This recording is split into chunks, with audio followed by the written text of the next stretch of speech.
کہہ دو کہ ہم کو کوئی مصیبت نہیں پہنچ سکتی بجز اس کے جو اللہ نے ہمارے لیے لکھ دی ہو، وہی ہمارا کارساز ہے، اور مومنوں کو تو اللہ ہی پر بھروسہ رکھنا چاہیے۔ کہہ دو کہ تم ہمارے حق میں دو بھلائیوں میں سے ایک کے منتظر ہو،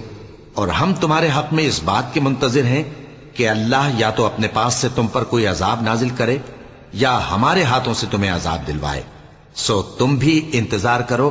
ہم بھی تمہارے ساتھ انتظار کرتے ہیں۔ کہہ دو کہ تم مال خوشی سے خرچ کرو یا ناخوشی سے، تم سے ہرگز قبول نہیں کیا جائے گا، تم نافرمان لوگ ہو،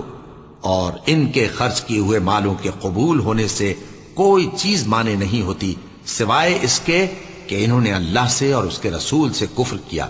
اور نماز کو آتے ہیں تو سست و کاہل ہو کر، اور خرچ کرتے ہیں تو ناخوشی سے، بس تم ان کے مال اور اولاد سے تعجب نہ کرنا۔ اللہ چاہتا ہے کہ ان چیزوں سے دنیا کی زندگی میں ان کو عذاب دے، اور جب ان کی جان نکلے تو اس وقت بھی یہ کافر ہی ہوں۔